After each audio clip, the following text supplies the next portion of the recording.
Donc, salam alaikum, bonjour à toutes et à tous. C'est Dr Yamouni Kholifi Nassima de l'Université d'Abou Bakr Belgaïd Tlemcen, faculté des sciences, département d'informatique. Dans cette vidéo, je vais vous présenter le contenu du cours intitulé Modélisation des systèmes d'information qui est destiné aux troisième année ingénieur informatique spécialité réseau. Donc, avant de commencer, je rappelle c'est quoi un système d'information.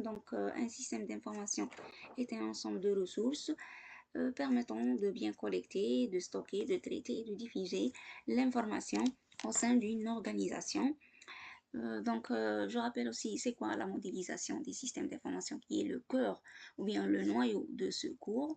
Donc, la modélisation, c'est une démarche qui consiste à bien représenter un système d'information de manière abstraite, c'est-à-dire mujarrada, afin de faciliter la compréhension de ce système, de l'analyser et de le concevoir et de le maintenir.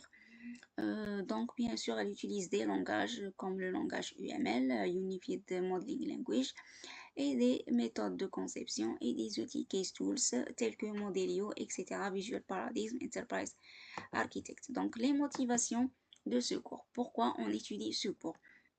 Les motivations sont par exemple comprendre le rôle des systèmes d'information dans la transformation numérique des organisations, de maîtriser les concepts de l'abstraction de la modélisation en utilisant par exemple UML afin de représenter des systèmes complexes de manière claire et structurée, d'analyser les besoins des utilisateurs et des organisations pour concevoir des solutions adaptées, faciliter la communication entre les différents acteurs bien stakeholders d'un projet informatique tels que clients, développeurs, analystes, concepteurs, etc.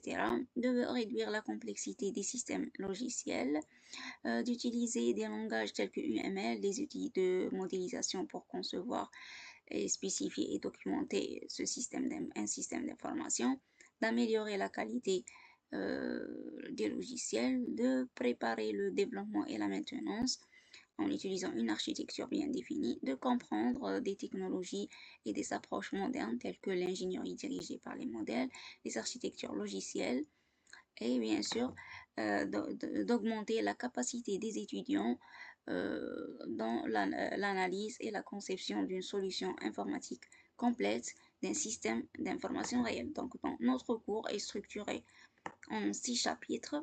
Le premier chapitre intitulé Généralité sur les systèmes d'information. Dans ce chapitre, nous étudierons les notions fondamentales liées au système d'information, etc., d'identifier les composants, les caractéristiques et les types des systèmes d'information, d'expliquer le rôle et les fonctions d'un système d'information au sein d'une organisation et de distinguer les différents types de systèmes d'information et selon leur, bien sûr, finalité. Le chapitre 2, intitulé Théorie des organisations, a pour objectif de comprendre les organisations, les entreprises, un système organisationnel, etc., d'identifier différentes fonctions et tâches des différentes entreprises, d'expliquer les relations entre l'organisation, l'entreprise et le système d'information,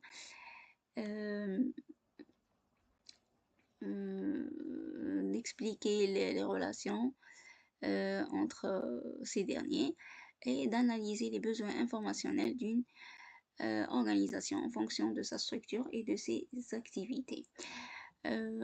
Ensuite, le troisième chapitre intitulé Modélisation des systèmes d'information qui est le noyau de ce cours.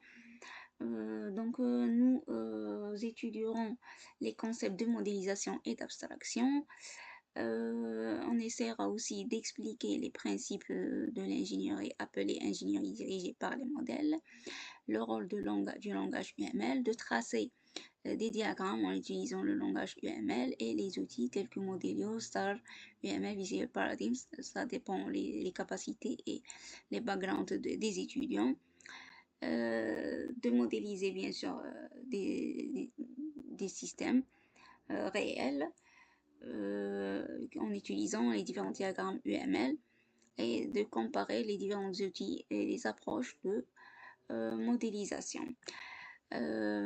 Après, le chapitre ingénierie des exigences a pour objectif de définir les concepts des exigences, de l'ingénierie des exigences, euh, d'étudier les concepts de l'ingénierie des exigences fonctionnelles et non fonctionnelles d'un système, d'expliquer les étapes comme l'élicitation des exigences, l'analyse des exigences, la validation de ces derniers et leur gestion. Les étudiants ils vont aussi apprendre à appliquer des techniques pour collecter et analyser les besoins des utilisateurs et évaluer la qualité et la cohérence des exigences qui doivent être valides. Donc le chapitre 5, intitulé Spécification des besoins et cahier des charges, a pour objectif de bien rédiger, d'abord de décrire les éléments d'un cahier de charge, de bien rédiger les spécifications fonctionnelles et non fonctionnelles d'un système d'information de manière valide, de structurer un document de spécification des exigences, de l'analyser afin de vérifier d'en vérifier la complétude et la cohérence, et à la fin, bien sûr, produire un cahier de charge qui est conforme aux besoins du système et valide. Le dernier chapitre, qui est consacré aux architectures des systèmes d'information, a pour objectif d'abord de définir les concepts des architectures des systèmes d'information, d'identifier les principaux styles architecturaux comme les clients-serveurs, droitier, entier, microservices, SOA, etc. Bien sûr, d'expliquer ces vues architecturales, pourquoi, etc.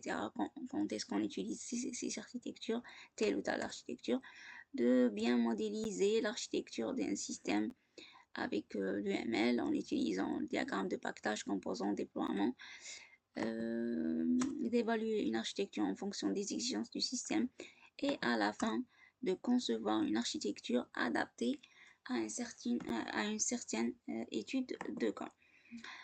Donc en conclusion,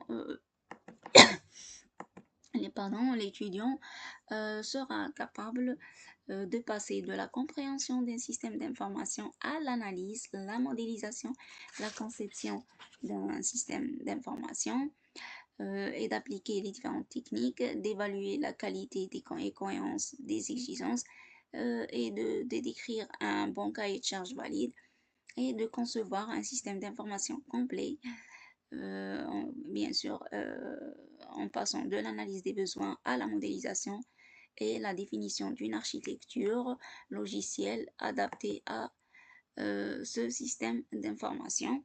Donc, je vous souhaite une bonne formation et une bonne continuation. À la fin, je vous remercie pour votre attention. Merci bien.